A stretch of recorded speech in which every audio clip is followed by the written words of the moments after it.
Pronto, gente, só para oficializar, né? A partir de agora a gente tá gravando aí essa aula para depois vocês assistirem se tiverem interesse, né? Bom, hoje a gente vai falar, como eu já adiantei para vocês, a gente vai falar sobre manutenção em pavimentações, né? Apesar da nossa disciplina ser manutenção predial, né? Eu acho que fica faltando essa abordagem, né? Eu acho até pertinente a gente estar falando um pouquinho sobre esse processo de patologias, né? E consequentemente manutenções nas pavimentações, beleza? Visto que é uma das áreas de atuação, né, que nós podemos praticar. Então vamos lá. Deixa eu minimizar aqui. Pronto. Vocês já estão visualizando aí a tela? Então, né? Manutenção predial aí, manutenção de pavimentações, né? Tá? Positivo. Assim? Bom. Então aqui, ó, falando em primeiro, né, em processo de pavimentação, né? Vamos dar um conceitozinho aqui rápido, né? Então nós sabemos que o solo na sua forma natural, na sua apresentação, né, na natureza ali, o solo ele não é capaz de resistir a movimentos repetitivos de carga, né, de cargas de rodagem de veículos. Então, sem que haja deformações excessivas, ou seja, o solo na sua condição natural ele não resiste, né, à movimentação de veículos sem que ocorra deformação, né, na condição natural, na condição original do solo, né? Basta a gente imaginar, eita, Miguel tinha saído, voltou aqui, pronto, basta a gente imaginar uma via, né, uma estradazinha de barro, quando começa a ter fluxo de veículo, ela começa a deformar, né? Começa a formar umas irregularidades, e aí quando, por exemplo, começa a chover, piora ainda mais a situação, né? Por quê? Porque ali é um solo natural, e o solo natural, ele não tem essa capacidade de suportar essas cargas de trânsito, né? Essas cargas de tráfego de veículos, sem que apresente uma deformação. Ele até suporta, que não é assim, botou um carro em cima e abate tudo de vez, não. A gente vê que ocorre deformações, o solo vai suportando, mas se deforma, e a deformação é que provoca aquelas ondulações, e aí quando chove é um transtorno, né? Fica o lamaçal, né? Mas enfim, o solo em sua condição natural não tem essa capacidade de suportar as cargas da circulação de veículos, né? E aí é necessário, obviamente, a construção de uma estrutura sobre o subleito, né, que seja capaz justamente de... Boa noite, pessoal. Boa noite. Né, uma estrutura que seja de fato capaz de suportar essas cargas, né, de dissipar essas cargas, e aí essa estrutura a gente chama de pavimento. Beleza? Boa noite, pessoal. Boa noite, pessoal. Boa noite aí, Fábio. Boa noite.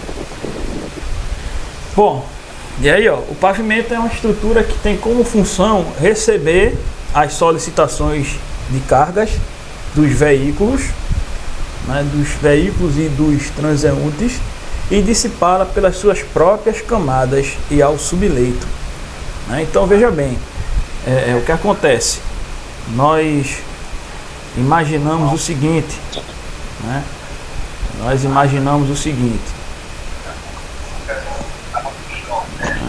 Deixa eu colocar aqui.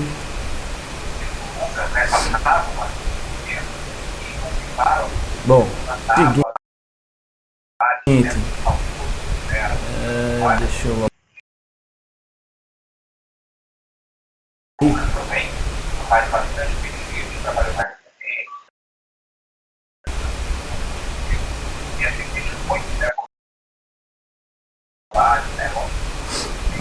então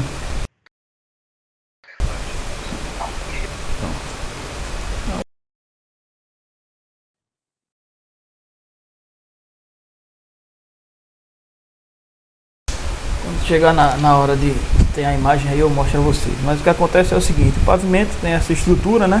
Essa estrutura que a gente aplica sobre o solo, e tem essa capacidade de receber as cargas e dissipar essas cargas, né? Não transmitir diretamente ao solo as cargas do tráfego de veículos, né? E aí isso faz com que, né, tenha um controle sobre as tensões e as deformações, né, em uma margem que garanta ali o desempenho adequado da via, né? Então o pavimento ele vai ter essa função de captar as cargas e as tensões, né, transmitidas ali pelos veículos e dissipar, ou seja, livrar do solo, né, visto que o solo não suporta essas cargas sem que apresente deformação. E aí aqui é importante, ó, né, um pavimento com bom desempenho, né? Então o que é um pavimento considerado perfeito não, mas considerado adequado, né? Então um pavimento com bom desempenho, ou seja, um pavimento adequado, é aquele que possui características de capacidade de suporte de quê? Dessas tensões, dessas cargas que os veículos estarão transmitindo, né? E durabilidade compatível com o padrão da obra, né? Existem, né? Claro que a gente vai ter que analisar o projeto, né? Tem que se pensar em projeto, que é o tempo de vida útil, né, daquela obra de pavimentação. Então existem obras que são feitas, são executadas com a ideia com a durabilidade de 10 anos, de 20 anos, de 30 anos, só que isso é muito mutável, né? Isso é muito dinâmico, porque, por exemplo, vamos tomar exemplo aí o cabo de Santo Agostinho, o cabo mesmo, vamos tomar exemplo o cabo, tá? Só para a gente falar em relação a isso, a durabilidade compatível, eu acho muito subjetivo, eu acho uma interrogação no ar, né? Em relação ao padrão da obra, porque imagina o seguinte: imagina um momento de modificação completa da sociedade. A gente imagina há 10 anos atrás, né? Quando não tinha ainda o início lá daquele boom em Suape, né? Então o tráfego no cabo era rotineiro, comum, convencional. E aí de repente, do nada teve aquele... Do nada não, mas de repente, né? Teve aquele boom lá em Suape, né? Antes de... Acho que lá em 2000 e... Deixa eu me lembrar aqui, 2012... 2010 por ali, não foi? Teve aquele boom lá de Suape. Aí mudou tudo o trânsito, mudou tudo o tráfego, né? Então aumentou a circulação, né, de veículos ali na cidade, e a cidade não estava pronta para receber aquilo, não foi? Para receber aquele boom. E aí, né, quando isso acontece, não dá para a gente considerar que aquela obra de pavimentação vai ter o tempo de vida inicialmente previsto garantido, né? Porque não foi feito, não foi planejado para suportar aquela intensidade de tráfego. Entende? Quando se planeja, quando se projeta uma pavimentação, se faz uma análise em relação ao tráfego daquela região, a quantidade de veículos que passam por aquela localidade. E aí se planeja, se projeta um serviço de pavimentação para suportar e atender, né, aquela situação social, né, aquela condição de tráfego. Claro que se projeta um aumento a cada 10 anos X, mas um aumento que é estatístico, né, e geralmente eles são superados, e aí a gente tem esse tempo de vida útil aí das pavimentações reduzidos, beleza?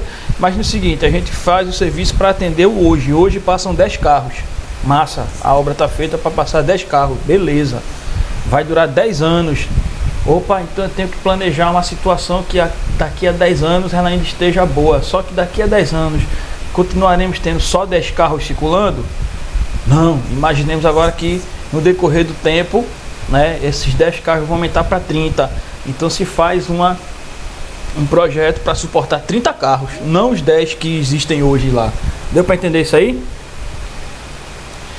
E aí assim a gente consegue garantir essa vida útil dos 10 anos. Só que quando a gente tem uma adversidade ou uma situação que modifique essa condição e que de repente, antes mesmo dos 10 anos, passemos a ter, sei lá, 50 carros trafegando naquela via, aí obviamente a vida útil dela vai ser reduzida, né?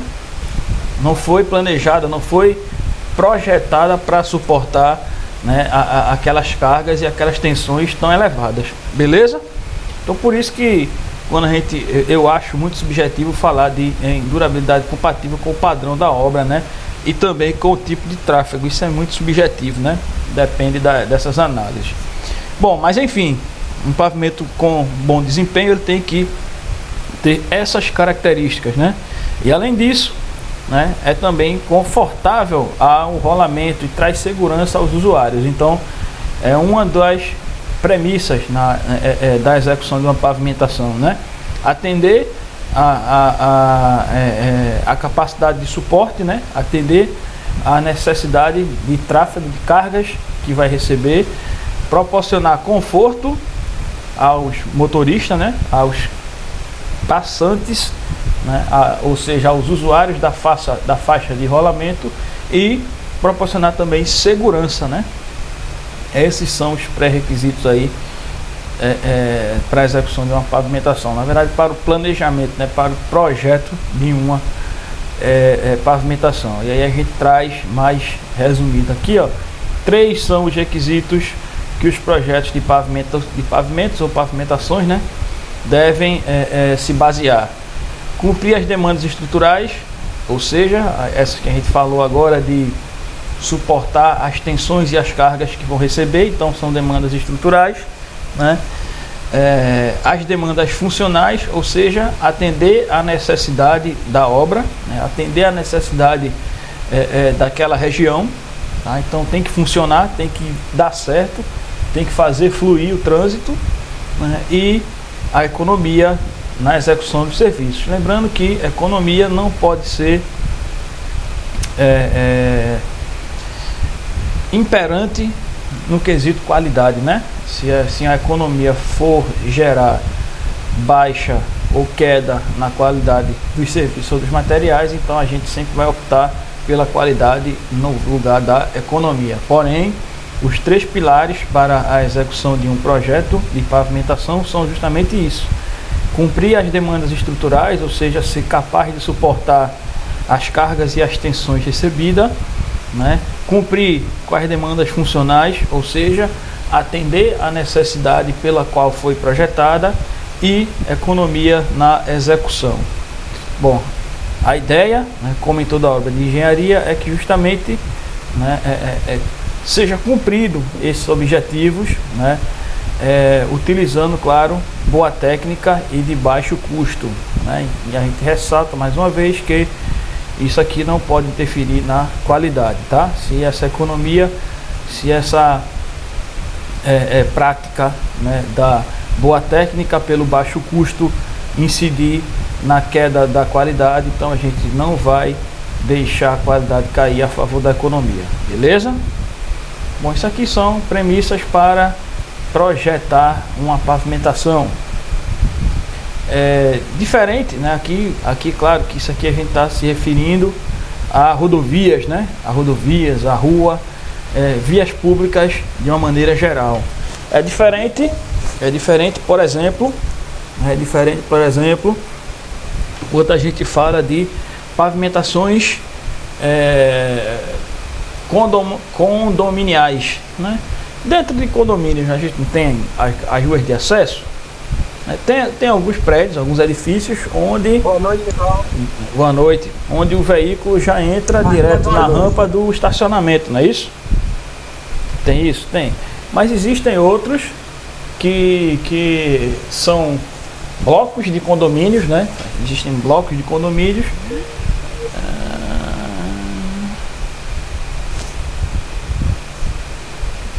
Existem outros, né, que são blocos de condomínio, né, onde os veículos trafegam, né, até chegar nas vagas, né? Até chegar nas vagas de estacionamento e nos prédios em si.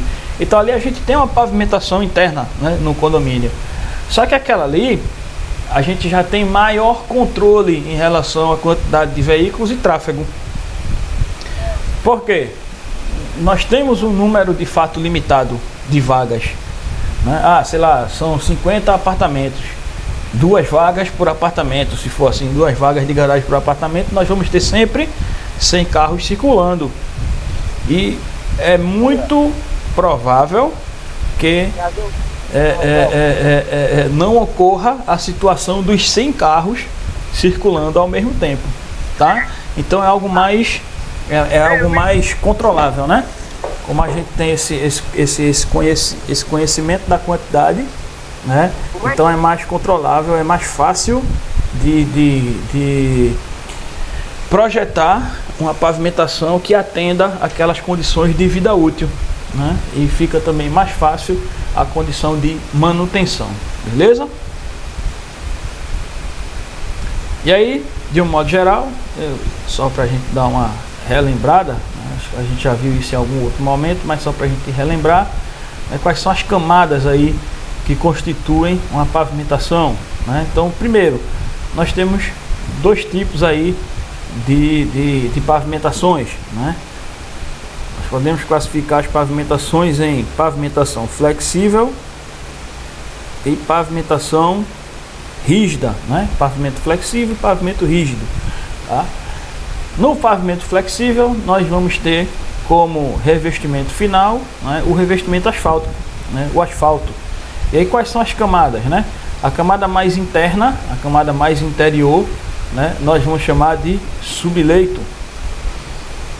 Após o subleito, nós podemos ter uma camada de reforço do subleito, tá? Não é obrigatório, não é uma camada obrigatória, tá? Vai depender justamente da análise da condição desse subleito, se ele é capaz de suportar ainda as cargas que vai receber, né? Até porque vai existir um peso próprio aqui das camadas superiores, tá?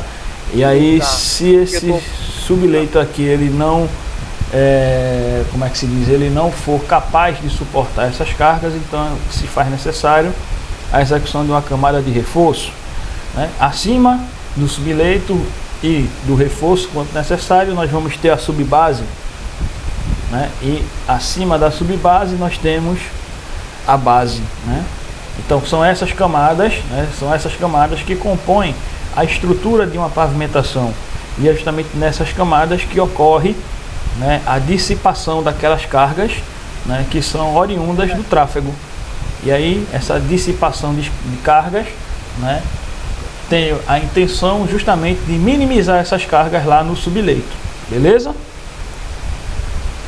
E aí, ó, quando a gente passa para o pavimento rígido, muda um pouquinho a característica. Veja que nós não temos a camada de base, né? Nós temos o subleito vai existir sempre, que justamente é a condição de solo natural. Acima do subleito poderemos ter uma camada de reforço, também não é obrigatório, se for necessário, né? Aí acima desse conjunto subleito, reforço do subleito, teremos a subbase, né? E aí não temos base, né? A própria o próprio pavimento, né? o próprio pavimento rígido, ele tem essa função, né, de receber as cargas e transferir diretamente para a subbase, né? Quando a gente fala em pavimento rígido, a gente está falando em placas de concreto, né? Em pavimentos de concreto, beleza? Quando a gente fala em pavimentação flexível, a gente está falando ali do revestimento asfáltico, beleza? Bom, detalhe, essas camadas de estrutura, né, principalmente base e subbase, né, são essas camadas que geralmente proporcionam algum tipo de patologia nas pavimentações quando são mal executadas ou quando apresentam algum déficit em relação à capacidade de suporte. Alguém chamou, quem foi que chamou aí?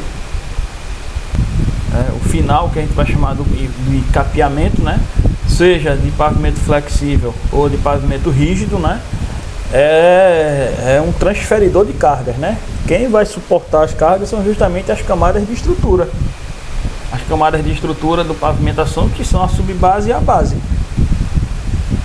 Então essas camadas de estrutura é que vão suportar as cargas, tá?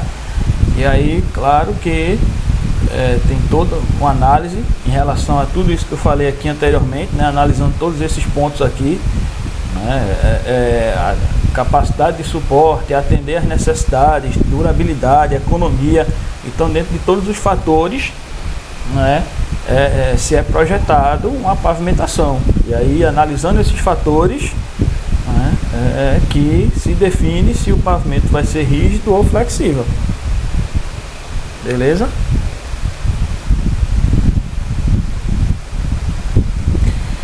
Bom, e aí falando, né, eu creio que isso a gente já até tinha visto, já foi visto em alguma outra disciplina. Isso foi mais um lembrete. Salvo engano, a gente falou sobre isso em máquinas e equipamentos, até mais bem detalhado.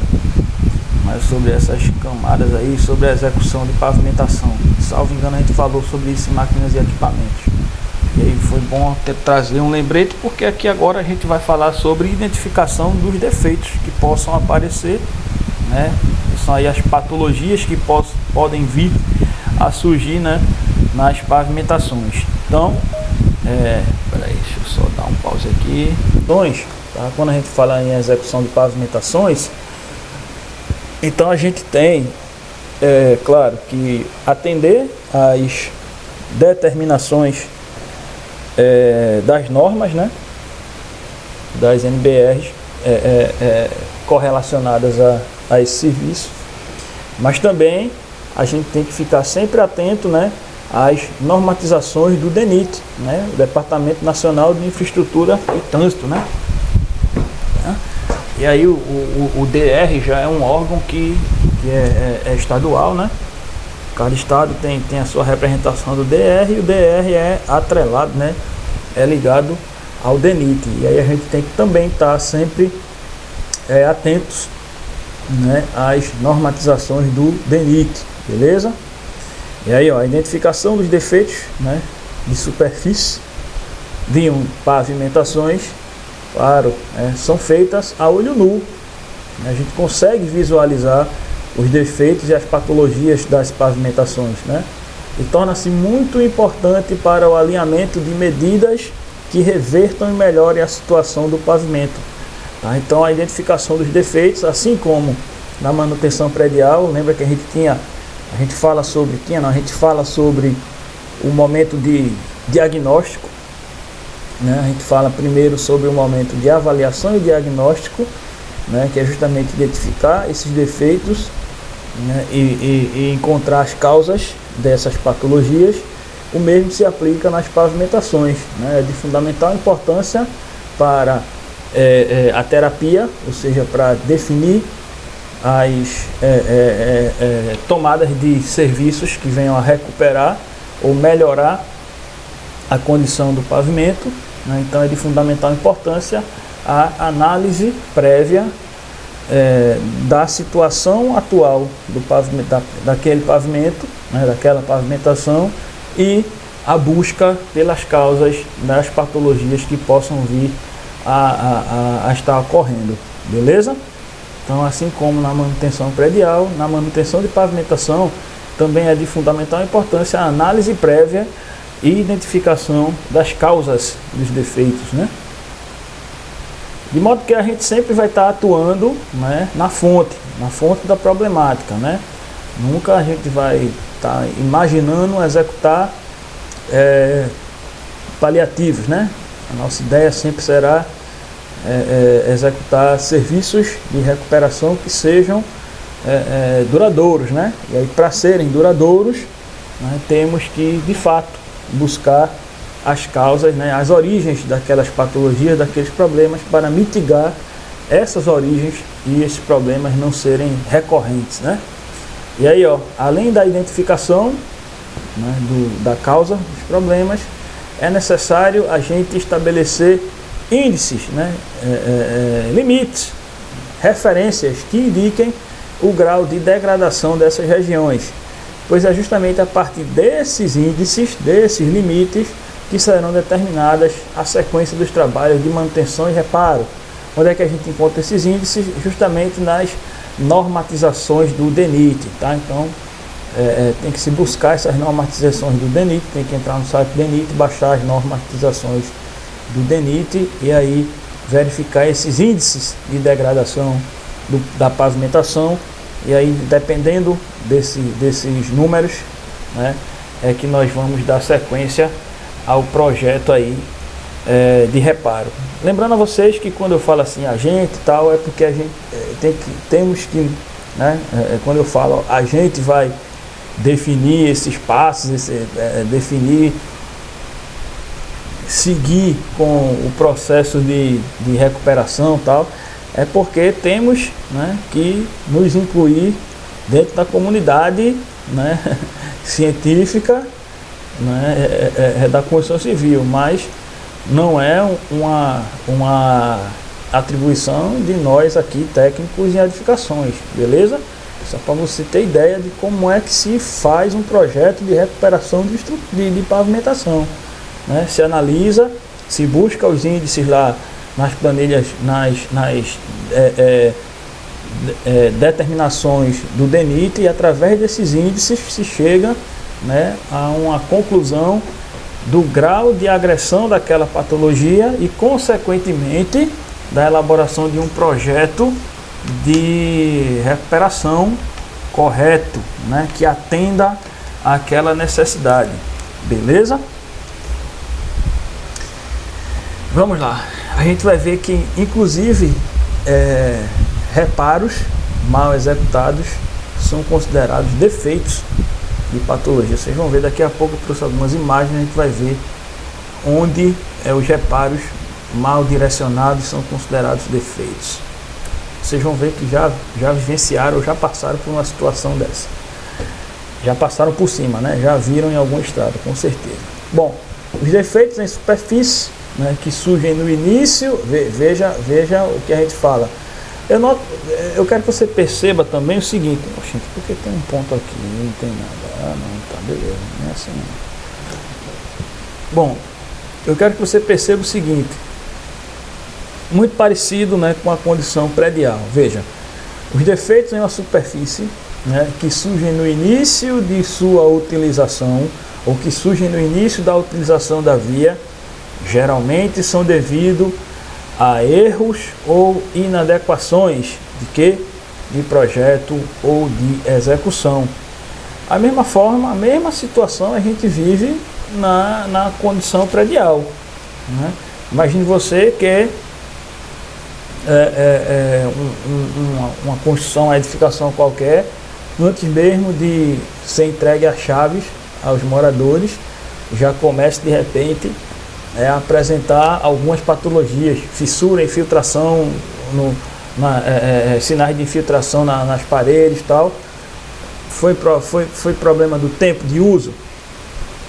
Como? Se a obra não foi nem praticamente entregue, né? Ou nos primeiros meses isso aparecer, tá? Então, quando esses problemas, essas patologias surgem nos meses iniciais, aí a gente conclui que foi uma patologia, um problema causado por alguma falha, por algum erro de projeto ou de execução. Beleza? De projeto ou de execução. Algo passou batido, né? Algo passou batido ou no projeto ou na execução. Beleza? Diga, Erinaldo. Isso aí não tem a ver com um desvio de verba também, porque no sistema geodésico, quando vai se fazer um orçamento, não tem que ter uma norma, tem uma norma padronizando essas execuções, ou como o senhor já explicou aí, que é dependendo da área, dependendo do fluxo, dependendo da quantidade de veículos, mas não deveria ter uma padronização para garantir a melhor durabilidade dessa pavimentação? Então, porque o que vemos aí diariamente aí é só um problema aí nas vias. Então, é vamos. só Certo, vamos falar em padronização, né? Então, beleza. Existe uma fundação padrão para todo tipo de prédio? Não. Então, por que tem que existir para pavimentação? Existe uma tecnologia. Então, existe uma tecnologia padrão para estruturas de prédios, ou seja, essa aqui é um padrão e se você utilizar essa estrutura aqui em todos os prédios vai funcionar do mesmo jeito? Não. Então por que existiria para pavimentação? Não. Cada caso é um caso, cada situação é situação. Lembra quando a gente fala na construção de edificações, que a gente diz assim, vamos falar de fundações, tá, beleza. Qual é a fundação ideal? Não se pode dizer sem análise situacional. O que é análise situacional? É conhecer o solo, conhecer as cargas, conhecer a arquitetura e aí, por fim, juntando todos esses fatores, definir-se, né, calcular-se e definir-se a fundação adequada. A mesma coisa ocorre com a pavimentação. Se tem uma análise, um estudo de tráfego, de circulação de veículos ali na região, beleza, se tem números em relação a isso, então é um dos fatores. Existe o outro fator, qual é a necessidade daquela via? Então pronto, tem que atender a necessidade. É um desvio, tem muito trânsito aqui na via principal, então vamos criar aqui uma via secundária para aliviar o trânsito dessa via principal. Então tem que ter essa funcionalidade, tem que atender essa funcionalidade. Beleza? E aí vai se levar em consideração também o solo, as cargas que possivelmente, né, irão ser destinadas naquele solo e daí elaborar-se o projeto de estrutura, né, com aquelas camadas ali bem definidas, né, bem como o capeamento, a definição se vai ser um pavimento flexível ou rígido. Tá? Então é um conjunto de fatores que leva também a elaboração do projeto final, beleza? E aí o que acontece? Da mesma forma como pode ocorrer falhas de projetos e de execução em uma construção predial, pode ocorrer falhas de projeto e execução numa obra de pavimentação. E aí o que a gente falou agora é que quando esses problemas vêm à tona antes da obra ser entregue, antes da obra ser inaugurada ou nos primeiros meses, seja, e aí a gente já falou isso na condição predial, seja em uma edificação, e aí também se aplica a pavimentação quando isso ocorre, quando o problema ele surge antes mesmo da obra ser concluída, antes da obra ser entregue, ou nos primeiros meses de funcionamento da obra, então foi uma falha de projeto ou de execução. Não foi por desgaste natural, não foi por tempo, não foi por mau uso. Quando é nos meses iniciais ou antes mesmo de ser entregue, então foi alguma falha de projeto ou de execução. É isso que eu queria falar, entendeu? E aí, da mesma forma, a recuperação para esses problemas são situações que devem ser analisadas. Não se existe uma solução geral. Por exemplo, vamos fazer a alusão, fazer a comparação com a condição predial, né? Você tem uma sala de uma casa, posso mostrar uma foto aqui agora, e aí, ó, tem essa infiltração aqui. Qual a solução? Existe uma solução padrão, sem conhecer a causa do problema? Não existe. Tá aparecendo aqui não. Não tô. Tá a tela só mesmo, só tô dialogando. Estou dizendo, eu posso mostrar, existe uma solução padrão, que você disse, tinha que ter uma solução padrão. Mas a gente não fala de solução padrão em construção civil. As causas não são as mesmas. A gente pode chegar em duas residências, por exemplo, né, fazendo a comparação com a edificação, a gente pode chegar em duas residências, as duas com problemas, por exemplo, de infiltração, já que a gente está falando nisso, com problemas de infiltração nas paredes, e aí a gente vai dizer que a causa... Só um momento, a gente vai dizer que a causa das duas situações é a mesma? Não sei. Se a causa não é a mesma, eu não posso ter uma solução padrão. Eu tenho que conhecer a causa para poder definir a solução. Beleza? A mesma coisa na pavimentação. Se eu tenho duas vias que estão, demonstrando sinais de abatimento, não necessariamente a causa né, nas duas situações é a mesma causa. Se a causa não é a mesma, a solução também não pode ser a mesma. Beleza? Mas vá, complemente. É porque assim, isso está fixado na minha mente, que nós temos que pegar a pior situação, a pior análise, né, do solo, né, para se fazer uma edificação bem estruturada, né? Vou só corrigir o termo. Não é a pior análise, é a pior condição possível. Pior condição possível, perfeito. Certo. Aí quando é que vai fazer uma pavimentação, aí imagine só que você faz um edifício, aí surge um problema, todo mundo desocupa, feito uma via, desocupa, sai para resolver o problema. A mesma coisa é uma via, uma pavimentação. Quando causa um transtorno, bloqueia tudo e o transtorno é bem maior. Então eu estou falando dessa comparação, de dizer, imagine se a causa das vias, os problemas que existem, que nós encontramos, nos deparamos diariamente, imagine se fosse nas edificações, não tem a eficiência, o comprometimento que as edificações, a engenharia tem com a edificação é muito superior à da pavimentação, na minha visão, porque é muito transtorno que você enfrenta e não se compara. Bom, afirmar isso a gente tem que ter números. Para afirmar isso a gente tem que ter números, tá? A gente tem que ter números. Mas enfim, o que a gente pode imaginar é o seguinte: condição de uso. Né? Existem, por exemplo, vias que o tráfego é intenso, mais de 50% do turno, né, de um dia, ou seja, mais de 18 horas aí de tráfego intenso, né? Então, carga constante.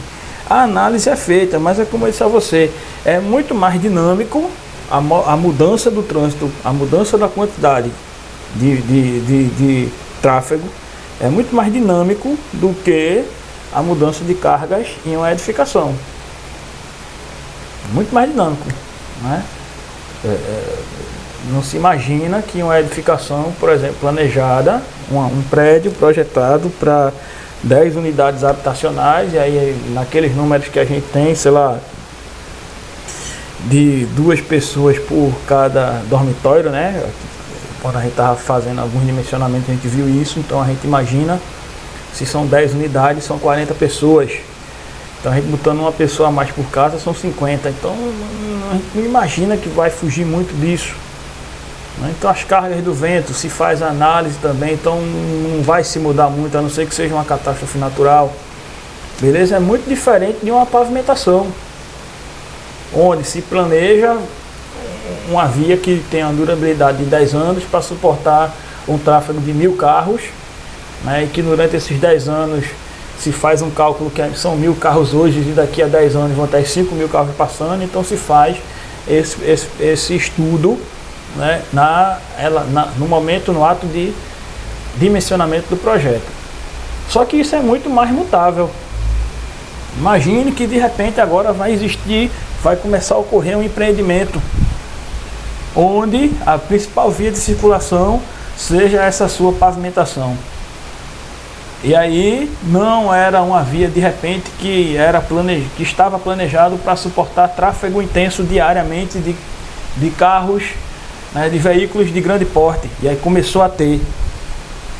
Então a gente está meio que utilizando, né, a gente meio que está modificando, né, a utilização da via que não estava estruturada para receber aquela carga. Então é muito mais dinâmico, né? A mudança do trânsito é muito mais dinâmico do que a mudança de uma edificação, entendeu? É por isso que às vezes a gente tem problemas. E o que acontece? Em algumas situações, tá? Em algumas situações, a aplicação da solução inadequada. E aí quando se aplica a solução inadequada, o problema ele continua sendo recorrente, até que se haja, né, uma ação de solução correta, adequada, aí o problema deixará de ser recorrente, beleza? E aí a gente tem meio que uma retórica, né? A gente meio que tem um palavreado que a gente... Beleza. Mas enfim, tudo é analisado, né, na hora de fazer a definição dos projetos. Mesmo assim, pode sim ocorrer falhas, e aí quando as patologias surgem em momentos iniciais, aí a gente vai atribuir justamente a falhas de projeto ou de execução. Por outro lado, quando essas patologias ou esses danos, né, surgem a um médio ou longo prazo, e aí realmente, né, nessa situação, é em virtude da própria utilização do tráfego, né, e efeito aí do intemperismo, bem como, né, a degradação natural do tempo. Bom, os defeitos em pavimentos, né, em geral, não ocorrem de uma forma súbita, né, e sim gradativamente. Não vai ser do nada que vai surgir um problema em uma pavimentação, né? É algo que vem se agravando com o passar do tempo, ou vem surgindo com o passar do tempo, e chega a um determinado momento que é exposto, né? Que se torna exposto, que se torna aflorante, né? Isso ocorre justamente em função da deterioração funcional e estrutural que é acumulada a partir da liberação da pista para o tráfego, né? A partir do momento que ocorre o tráfego, vai ocorrer as solicitações de suporte das camadas estruturais e da funcionalidade da via, e aí, consequentemente, né, com o passar do tempo, né, o desgaste vai ocorrer. Em relação às patologias dos pavimentos, temos fendas, né? O que são as fendas? São defeitos na superfície asfálticas e barra ou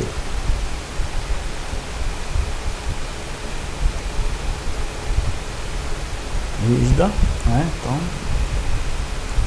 a superfície asfáltica ou rígida, né, que são divididas em fissuras, né, quando são perceptíveis a olho nu, né, apenas a distâncias menores que 1,5 metro. Então nós temos as fendas, né, que aí são esses defeitos, né, onde a gente consegue a menos de 1,5 metro perceber. Então, ó, se a gente tiver a mais de 1,5 metro, né, a gente não visualizar, né? Então aquilo ali, né, se a gente tiver mais distante de 1,5 metro e não visualizar, então aquilo ali é uma fenda que pode evoluir para uma trinca, né? Que aí quando essa abertura é maior do que uma fissura, né? Então a trinca aqui eu esqueci de colocar em maiúsculo, né? Então a trinca, né, em geral as fissuras possuem extensão inferior a 30 centímetros, né? Então nós temos aí fendas em trincas que podem se apresentar, ó, dessa forma transversal, né? Transversal, ou seja, como se estivesse cruzando a via, né? Então são trincas ali, são fendas transversais. Longitudinal é aqui, ó, no sentido da via, né? No mesmo sentido da via, então vai ser longitudinal. Se tiver como se estivesse cruzando a via, então fendas transversais. Dá para ver aí as fissuras na via, nas duas fotos aqui. Bom, então isso aí, ó, fendas em trincas são um tipo de patologias. Outro bastante conhecido, né, é o que a gente chama de trinca do tipo couro de jacaré. Já ouviu falar isso? Couro de jacaré na pavimentação, né?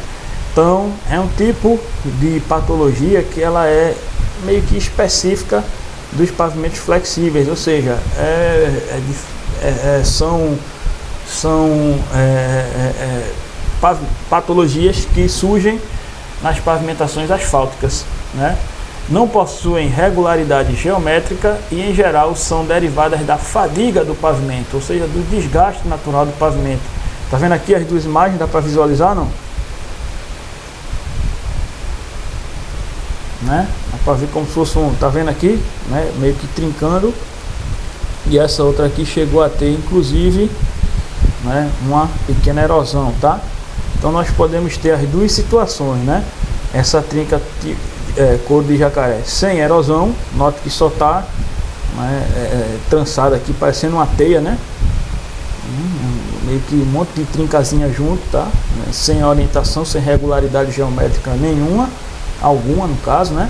Então isso aqui, ó, quando não tem, pode ser dessa forma, na foto meio rosada aqui, né, onde não tem erosão, e pode chegar a este ponto aqui dessa segunda foto, onde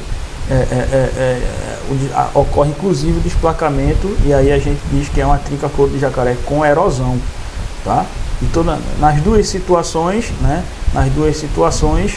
a causa é justamente a fadiga, né, o excesso de uso, né, do pavimento, ou seja, já passou do tempo de manutenção, ou, né, as cargas dos veículos passaram a superaram, né, o inicialmente previsto em projeto. Beleza? Beleza aí?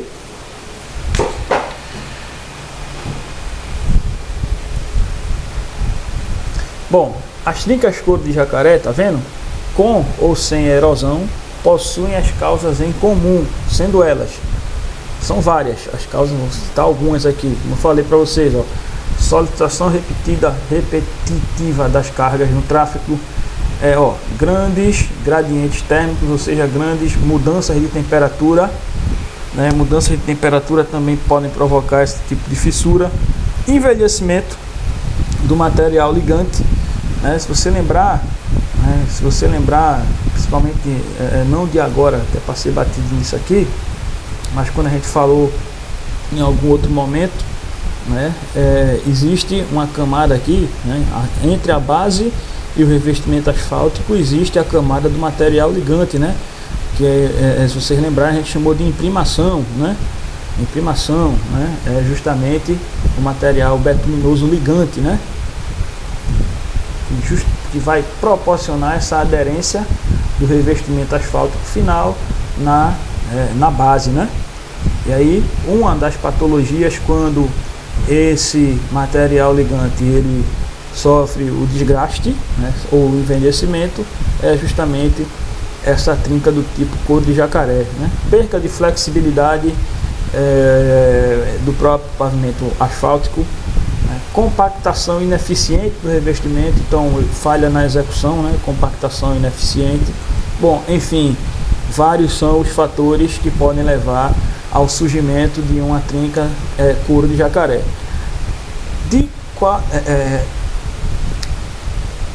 A questão está, são várias as causas, né? São várias as causas, e não necessariamente para todas essas causas a solução é a mesma.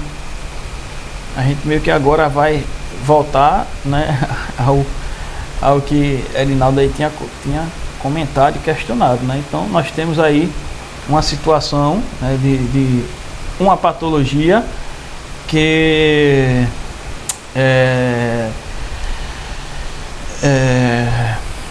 pode surgir por diversos fatores, diversas são as causas, né, que podem levar ao aparecimento de uma trinca do tipo couro de jacaré. Porém, a solução, né, não são, as soluções não são iguais, as soluções não são a mesma, né? Note que se nós tivermos, por exemplo, né, a causa para o surgimento desta patologia, digamos que foi esse envelhecimento do material ligante, então beleza, é só retirar aquela capa que está danificada, desculpa, refaz a imprimação e recupera o trecho, né, e recoloca o revestimento asfáltico. Pronto, solucionado. Beleza, se foi mal, vou pegar uma aguinha ali daqui a pouco, né? Se a causa for o envelhecimento do material ligante, tá? E se a causa for a perca da flexibilidade do próprio revestimento asfáltico, a solução é a mesma aí. Retira, né? Retira essa camada que está danificada, se aplica novamente a imprimação e se em cima da imprimação refaz o pavimento asfáltico, né? E aí com a flexibilidade recuperada. Agora, se o problema for por causa disso aqui, ó, recalque diferencial, né, reflexão de trincas de outras camadas, né? E aí é bom, né? Subdimensionamento, tá? Né? Aí quando a gente tem esses problemas que aí já são de ordem estruturais, não adianta a gente recompor apenas a camada de acabamento, né? Apenas a camada de revestimento asfáltico, né? Se são problemas estruturais, tem que realmente abrir o trecho, recuperar essas camadas que estão provocando esse problema e aí recondicionar a pavimentação, mas primeiro solucionar os problemas inferiores, beleza? Para isso existem ensaios, existem testes, né? Retira-se a amostra, amostras, né? do local, né? E aí se faz esse estudo, né? Se perfura, se leva um corpo de prova, né? Para fazer essa análise. Dificuldade o problema a gente não vê isso acontecendo, a gente não vê rotineiramente esses testes sendo feitos, né? O que a gente vê são obras de operação tapa-buraco, né? Obras de operação tapa-buraco. Então aí realmente só faz retirar esse asfalto que está danificado e coloca um novo, né? Pronto, e aí está feito. E aí a gente volta de novo para o questionamento de Erinaldo, mas é porque não se faz o serviço como deveria ser feito, não se investiga para se identificar a causa e aplicar a solução correta. Se faz tudo como sendo o serviço de operação tapa-buraco, se usa uma solução única para todos os tipos de causa, né? E a gente não sabe que dessa forma não funciona. Se a gente vai aplicar uma solução única para todos os tipos de causa, esse problema pode vir a ser recorrente. Então, por mais que a gente recupere hoje, daqui a 3 meses ele pode aparecer novamente, porque a gente não atuou na causa, não atuou na fonte, né? A gente apenas solucionou o problema momentâneo, aquele problema visual, beleza? Não é o adequado, não é o correto, mas acontece, né? Bom, uma outra patologia são os chamados afundamentos, né? Ocorrem quando há deformações permanentes no revestimento asfáltico ou nas camadas subjacentes, né? Geralmente eles são assim nas bordas, né? Nas bordas do pavimento, tá? Então tem um abatimento, um afundamento, né? E aí, ó, ou então isso aqui, ó, mas geralmente não sei se dá para visualizar legal, mas onde está passando o mouse aqui agora é como se tivesse afundado, né? Criou como se fosse uma rieira onde os pneus dos veículos vão passando, e o que acontece isso e gerando o que? Gerando deslocamento de massa, gerando escorregamento de massa, né, para a linha d'água, né? E aí esse escorregamento da massa faz com que nesse trecho onde mais próximo da borda tenha um afundamento, né? E aí é uma patologia proveniente, né, de erro de execução, né? Erro de execução, geralmente por falta de compactação das camadas de estrutura. E aqui uma outra patologia que a gente tem é panela ou buraco. Pronto, buraco, a gente chama de buraco, a gente chama cratera às vezes, né? E aí é um defeito de superfície caracterizado pela formação de uma cavidade no revestimento asfáltico, podendo até atingir as camadas adjacentes, ou seja, as camadas estruturais. A principal causa é a ação do tráfego em locais onde já haviam trincas interligadas. Então imagine, por exemplo, uma situação, né, onde nós tínhamos ali aquela trinca couro de jacaré, nenhuma providência foi tomada, nenhuma solução foi feita. O que acontece é que aquilo ali vai evoluir para um buraco. Né? O tráfego não vai parar, vai continuar, né? Então as cargas continuarão sendo destinadas, sendo lançadas naquele pavimento que já está apresentando sinais de uma patologia, né, que pode ser mais facilmente remediada.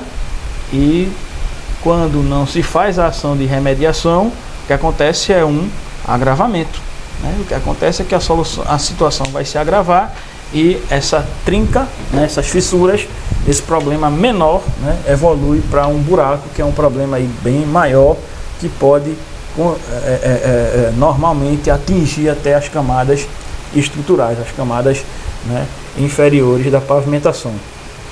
Pessoal, peço que...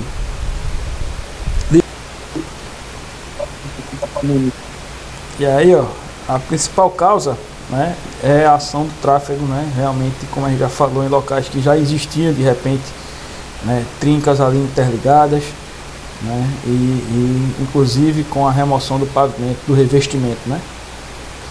E aí a gente tem essas coisas lindas aqui, ó, né, a gente tem esse, tá vendo aqui? Deixa eu ver onde tá a foto. E aí a gente tem isso aqui, ó, buracão, tá vendo? Buraco, né. A gente nem vê isso por aqui, né? Nem vê isso nas nossas vias. Nem existe por aqui buraco desse jeito, não é?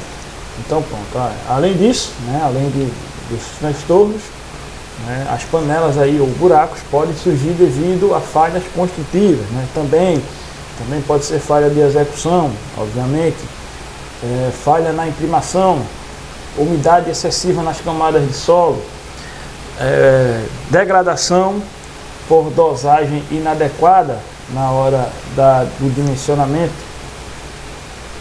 dimensionamento, obviamente, do revestimento asfáltico, né? Falhas na imprimação, tá? Então, vários são também os fatores que podem levar à ocorrência desses buracos, tá? Porém, obviamente, né, o mais recorrente, né, o mais casual é justamente a ação de tráfego excessivo. Note que, da mesma forma, como a gente tem nas edificações, em algumas situações, mesmo com a investigação do solo, né, mesmo com a sondagem, ainda se ocorrem em algumas situações falhas, né, tanto de dimensionamento estrutural quanto de execução. E aí, neste caso, mais de dimensionamento, né, mais de projeto. Por quê? Não se faz uma investigação, não se executa uma investigação onde as informações em relação ao solo sejam completas, né? A gente viu que a cada até 200 metros quadrados a norma fala em 2 furos, né? 2 furos, então é pouco, não dá para você conhecer o solo todo com isso, com 2 furos. O mesmo a gente traz, né? O mesmo a gente traz também para as pavimentações. Por mais que o processo de investigação do solo seja conforme as determinações normativas, né, ainda assim é insuficiente, né, para se conhecer toda a gama, né, do solo onde a obra de pavimentação vai ocorrer, né.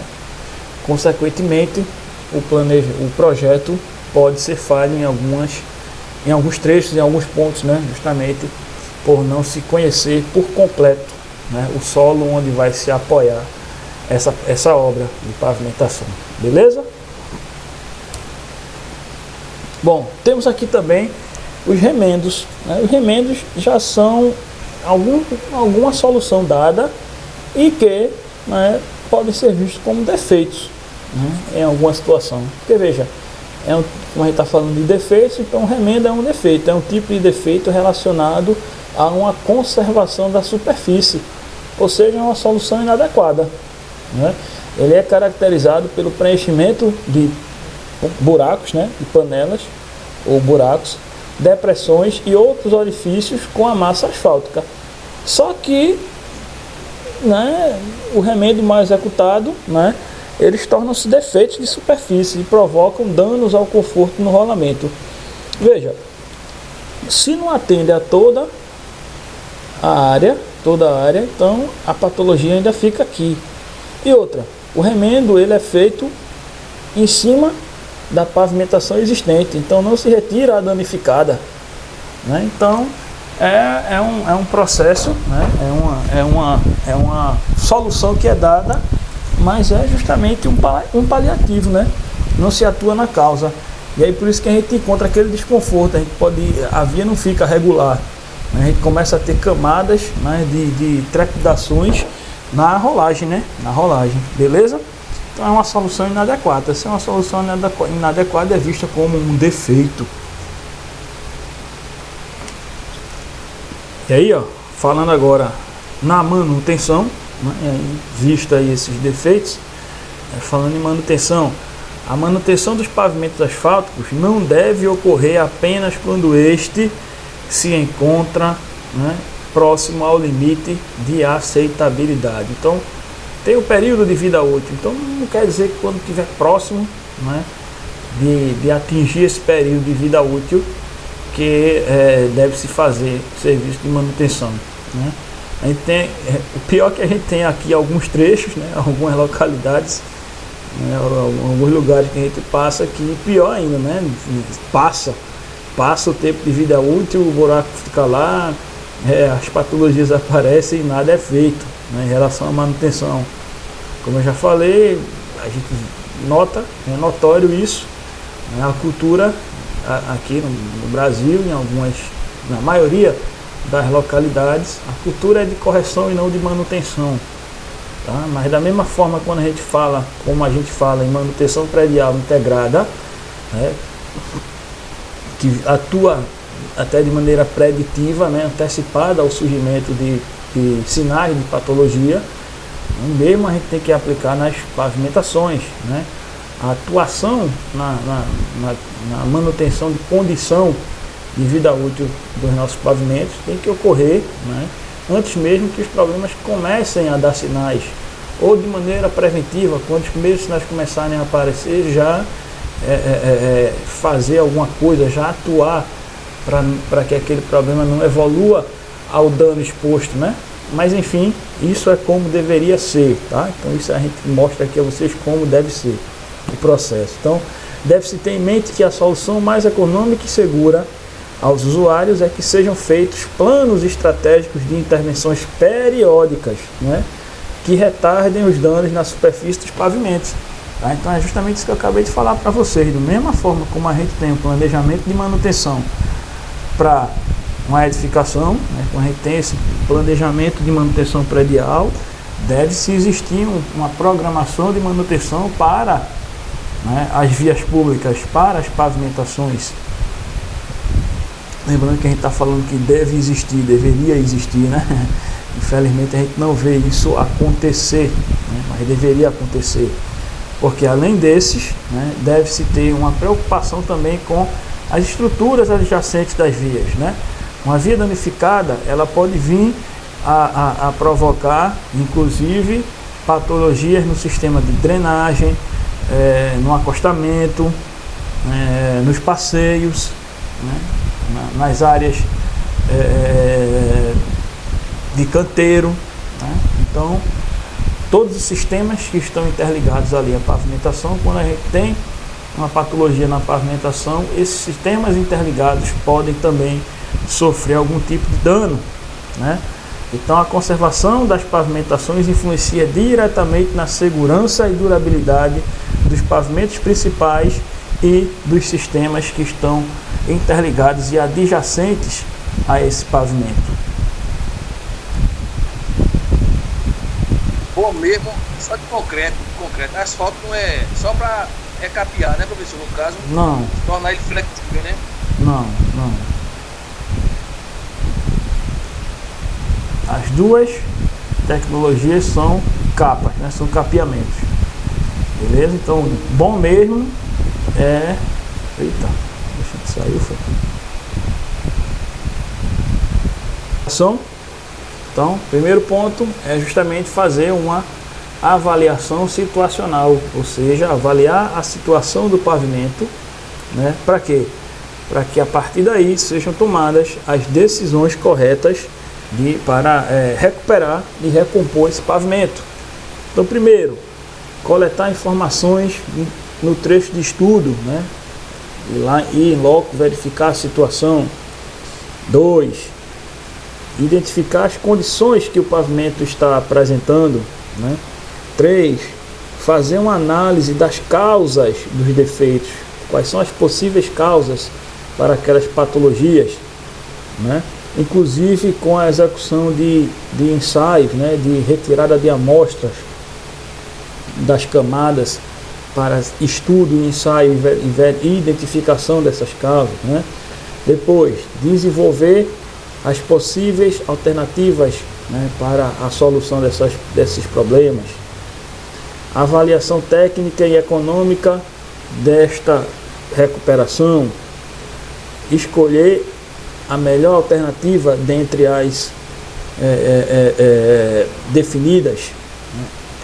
Daí, né, quando se opta por uma solução, né, após todos esses passos de investigação, opta por uma solução e aí vem a elaboração do projeto, mas veja que o projeto vem depois de todas as coletas de informações, né, anteriores. E aí vem o processo de execução, né, que é a construção dessa solução, por fim o monitoramento constante. Essa etapa de monitoramento é que a gente sente muita falta dela, né, nas nossas rodovias. A gente sente muita falta desse monitoramento da situação, né? A gente vê muita obra de recuperação, muito tapa-buraco, muito disso, muito daquilo outro, mas a gente vê pouca situação de monitoramento das condições das nossas rodovias, infelizmente, né? E aí, ó, o conceito de restauração de pavimentos pode ser definido como sendo toda e qualquer intervenção necessária nos pavimentos que tem como objetivo recompor as suas condições de serventia e estrutural, né? As suas condições estruturais e de serventia. Os principais tipos de restauração são conservação barra, eu não sei porque eu botei isso, mas conservação e manutenção, né? Existem as rotineiras, né, que tem caráter reparador, como as campanhas de tapa-buraco, por exemplo, né? Tapa-buraco é um tipo de manutenção nas pavimentações do tipo conservação ou manutenção. Porém, né, ela é uma solução aplicada de maneira, de certa forma, inadequada em algumas situações, porque, como a gente viu, não se existe um padrão de solução, né? Para cada problema, nós vamos, né, ter soluções diferenciadas e né, em muitas situações a gente vê essa operação tapa-buraco como recomposição da camada asfáltica como sendo solução para tudo, e não é. Como sendo solução para todas as causas de problemas, e isso não é. Infelizmente a gente vê essa aplicação inadequada desta solução de manutenção, né? Que funciona quando bem aplicada, tá? E aí bem aplicada é retirar aquela camada de revestimento asfáltico, né? Se faz a demolição da camada de revestimento asfáltica e se recompõe essa camada, tá? Se é tapa-buraco é só para isso, né? E aí quando se faz necessária a intervenção em camadas estruturais, aí já é um outro tipo de solução.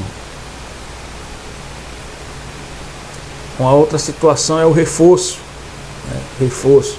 Então, o reforço, né, a restauração por reforço consiste na inserção de uma ou mais camadas de mistura asfáltica para dar uma maior consistência àquela camada, né, ou àquela pavimentação. Bom, a gente ressalta que é necessário inserir um elemento estruturante entre essas camadas, e aí são para evitar justamente, né, reflexão de trincas. Esses elementos são as mantas, né, que podem ser tanto as geogrelhas ou mantas geotextos. Estão vendo aí nas imagens a aplicação de mantas geotexto? O que acontece? Isso aqui é um reforço, né? Uma camada, é um reforço na pavimentação. Então se retira né? Tô vendo essa Percebeu? imagem aqui. Tá vendo aqui não? Tá no slide. Esse negócio tá meio... Aí. O que acontece? Se retira, né? bonito, né? Se retira, dá pra ver aqui o degrauzinho aqui. Dá pra ver um degrauzinho. Dá pra ver que Vou onde. sair de novo pra entrar. Dá pra ver que onde esse camarada de cinza tá um pouco mais alto, né? Porque Isso. o que foi que aconteceu?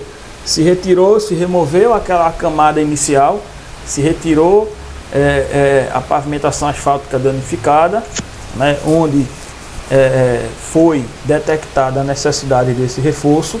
Aí se aplica uma camada de regularização, né? Uma camada de material asfáltico sem acabamento.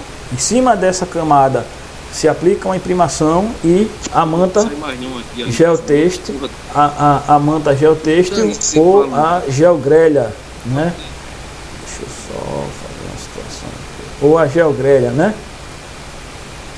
Tá E aí, né? Após a aplicação dessa manta, se recompõe, né, a camada final do revestimento asfáltico com o acabamento. Beleza? Então isso aí é um tipo de solução, né, para alguma das patologias, né, nos pavimentos, onde se identifica que é necessário fazer um reforço na camada de revestimento, tá? Na camada de revestimento asfáltico. Por quê? Quando esse reforço ele é necessário nas camadas estruturais, então tem que se abrir, a gente chama, tem que abrir o trecho. Aí realmente se isola o trecho, né, isola o tráfego naquele trecho, se escava, né, retira obviamente a camada de revestimento, seja asfáltico ou seja de concreto, se escava, né, vai escavando, retira aquelas camadas que precisem até chegar no ponto onde se faz necessário o reforço, se executa o reforço e se recompõe as camadas, tá? Geralmente reforço em camadas estruturais de pavimentação, né, são necessários quando ocorreu uma falha de projeto ou de execução, ou houve uma mudança brusca, né, no tráfego, naquela rodovia, naquela pavimentação, né, com um aumento excessivo das cargas, né, e aí pode vir a provocar, consequentemente, se houve um aumento excessivo de cargas, a consequência é que vai haver um subdimensionamento das camadas. Mas não é que as camadas foram subdimensionadas, é porque houve um aumento grande das cargas, e como eu falei já no começo, né, trânsito é algo muito dinâmico, né, que se modifica, né, em relação a cargas, pode se modificar rotineiramente ou pode se modificar rapidamente, beleza?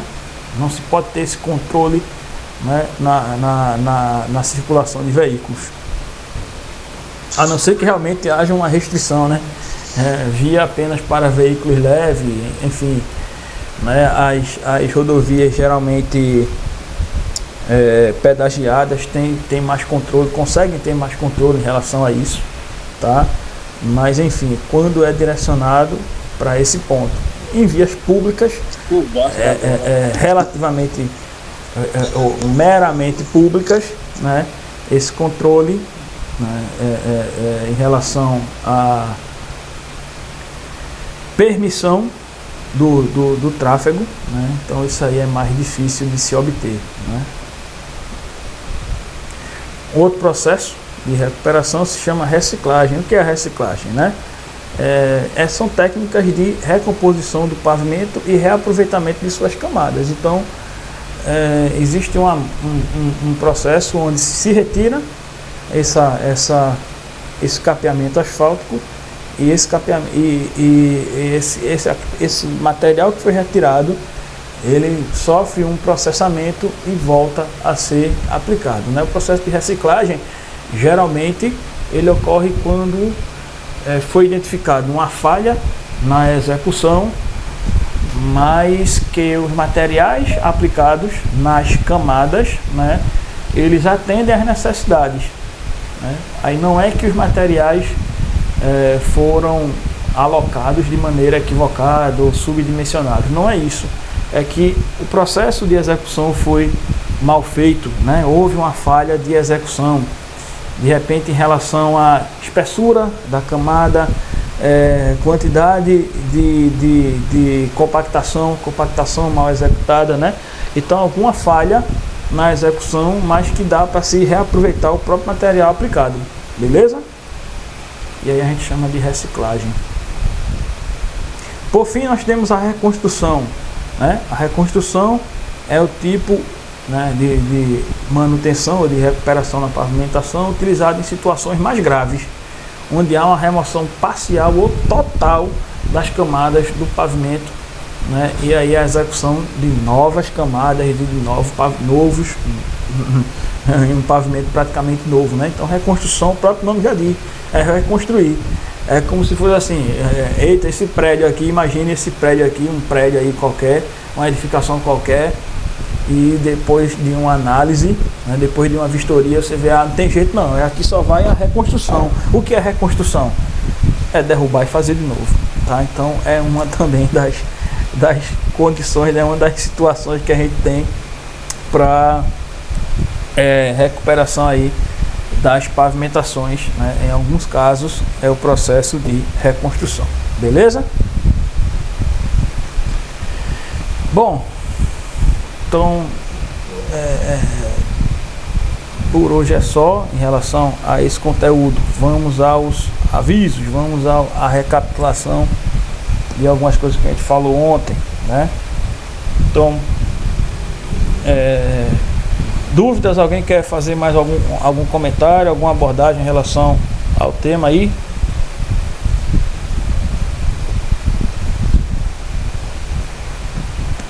Alguma abertura, alguma dúvida, alguma outra situação, algo que eu não falei aqui, vocês tenham curiosidade ou queiram abordar e a gente explana um pouco mais. Tirei minhas dúvidas, pra mim tá bom. Bom, beleza. Bom, só assim, reforçando para vocês que se vocês forem procurar na apostila, não tem, né? Na apostila não tem, como eu falei ontem, né? Não faz parte da ementa, né? Essa aula sobre manutenção predial, essa aula de manutenção de pavimentos, né? Justamente porque a disciplina é de manutenção predial, mas eu acho que é interessante, eu acho que é sempre interessante trazer esse conceito aí para vocês, beleza? De modo que